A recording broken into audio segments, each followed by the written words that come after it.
Vamos à solução de mais uma questão do módulo de termologia. Página 45, questão de número 76. O comando da questão diz: sempre utilizamos grande quantidade de energia para aquecer muitas substâncias diferentes. Em casa, todo dia aquecemos água. Em uma siderúrgica, por exemplo, são aquecidos e até derretidas grandes quantidades de metais. Queremos comparar as quantidades de energia necessárias para provocar a mesma elevação de temperatura em volumes iguais de água e de ferro. Designemos o calor absorvido pelo volume de ferro, QFE, e a quantidade de calor absorvida pelo mesmo volume de água, QA. Marque a alternativa com relação correta entre as duas quantidades de energia. Dado: calor específico do ferro, 0,1 caloria por grama grau Celsius, densidade do ferro, 8 gramas por centímetro cúbico. Bom, então vamos à solução da questão. Tá?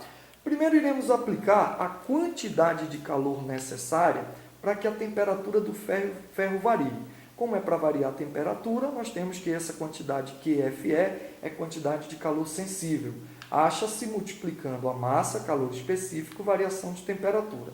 Como a relação que nos foi dada foi de volume e densidade, temos então que massa é densidade vezes volume.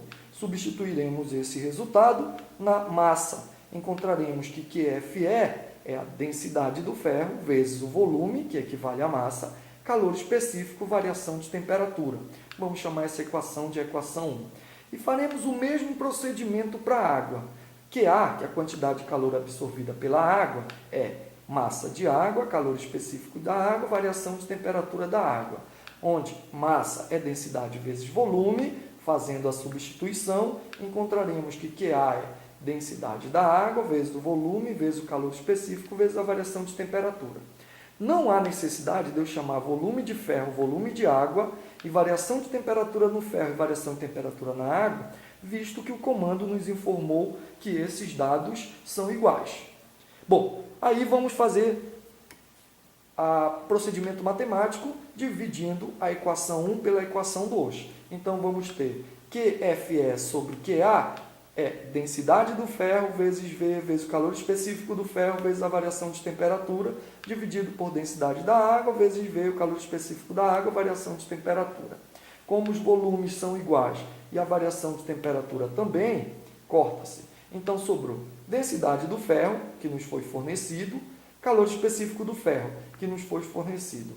Densidade da água e calor específico da água não foi fornecido, supõe-se conhecido. Densidade da água é 1 grama por centímetro cúbico. Calor específico da água é 1 caloria por grama grau Celsius. Então, a relação entre a quantidade de calor absorvida pelo ferro e a quantidade de calor absorvida pela água, a razão é 0,8. Conclusão: a quantidade de calor absorvida pelo ferro é igual a 0,8 a quantidade de calor absorvida pela água, para que o mesmo volume de água sofra a mesma variação de temperatura, dando-nos a alternativa letra D de dado.